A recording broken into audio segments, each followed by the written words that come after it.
Bonjour, Jean-Pierre Bonjour. Tindas, satisfait de ces premiers chiffres? Pleinement satisfait. C'est des chiffres très satisfaisants, très encourageants qui nous mènent vers le recul de la délinquance dans nos bureaux de tabac. Je tiens à remercier toutes les forces de l'ordre qui ont joué le jeu et qui nous ont vraiment protégés. Je remercie aussi tous les relais télévisés et journaux de la région Rhône-Alpes qui ont fait le relais de ce plan. Ça nous a aidés à passer un Noël et un premier an tranquille. Alors comment expliquez-vous justement que vous soyez aujourd'hui la cible privilégiée des malfaiteurs? Parce qu'il est plus facile, j'imagine, d'attaquer un bureau de tabac qu'une banque? Tout à fait. Les banques sont protégées, il n'y a plus d'argent qui circule sur les comptoirs. Et pourtant la vidéoprotection existe aussi dans les bureaux de tabac? Nous avons la vidéoprotection, nous avons des moyens de dissuasion importants puisque nous avons des subventions attribuées par l'État pour nous protéger, mais nous brassons beaucoup d'argent liquide encore. Nous sommes à peu près le seul magasin qui brassons autant d'argent liquide à l'heure actuelle.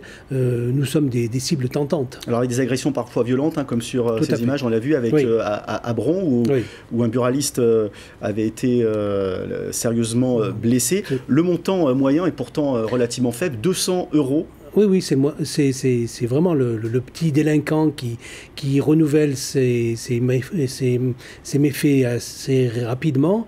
C'est un délinquant de proximité, en plus des gens qui habitent tout près des commerces en général qu'il braque.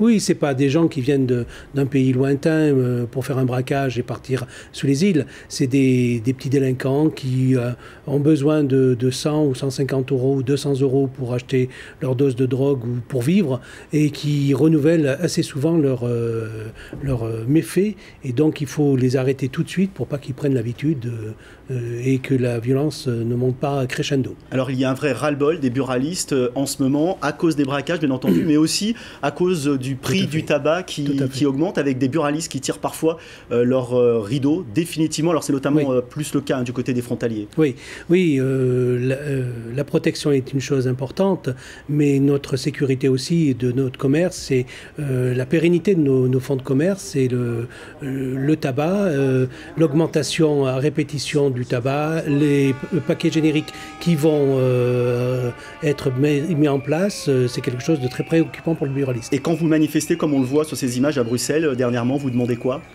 On demande simplement que les paquets génériques ne soient pas mis en place, qu'il y ait une harmonisation des tarifs dans tout le territoire européen, et que la contrebande soit vraiment traitée en amont et que nous représentions la vente exclusive du tabac sur le territoire français. Merci Jean-Pierre Tindas. Je rappelle ce chiffre, le nombre de hold-up dans les tabacs a été divisé par 3 entre novembre et janvier.